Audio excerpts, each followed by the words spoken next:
Hello everybody, in this video I'm going to be showing you guys which F2L slots you should start with once you finish your cross. The useful thing about this is that for any cases that are very hard to do in certain spots, you can get them out of the way first and make it a lot easier to do if there are some slots open. So the slots that you should start with are the two in the back here, because pieces are harder to get put in back there, especially if the edge is flipped in a different way and you gotta kind of sledgehammer it in. It'll make it a lot easier if these slots up here are open so that you can do that if needed. Here's one example right here where we have this case, okay, or the mirrored one. It's very difficult to do it from the back with these slots up here taken, okay? So it's a very difficult thing to do because we all know that this case here is one of the hardest F2Ls out there. So what you can do is, if these slots up here are available to use, you can pair it up and then put it in like that. Another thing that you also got to be mindful of is looking at the slots in the back when you start, and what you want to do is you want to put the piece in that's easier to do first. This is because the other slot there for the pieces, it might be in a very weird position and it might make it very difficult to do. Here's one example right here, okay, so we have this case right here and it goes in this slot here, and all these other slots up here are free, okay?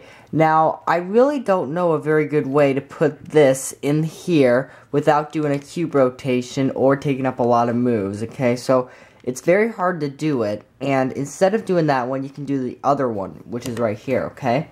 So we have these two pieces right here, and these ones are very easy because you can just pair them up like that and then insert them, okay?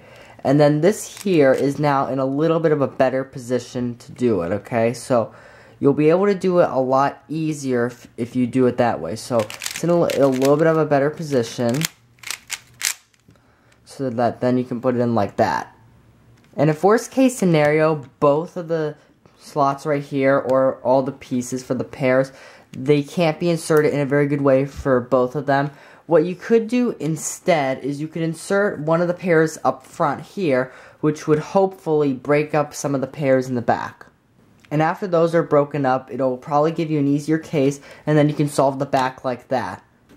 And if you get like this, where it's like this and the piece you're inserting into the back can't be inserted very well, then what I'd recommend doing is inserting the piece up front here, and then if you still can't insert it in the back very easily after that, then do a cube rotation.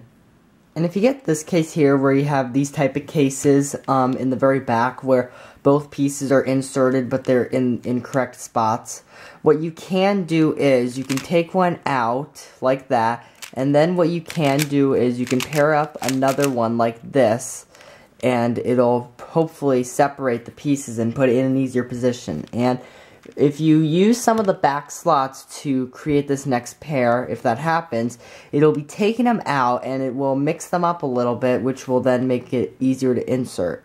So that's how you should be inserting all your F2L pairs. So you really need to be mindful of which ones you do first, because it will really pay off and make things a lot easier in the end, okay? So I do plan on coming out with more videos on this in the future for special cases. So yeah, thank you guys all for watching, and I'll see you guys on my next video.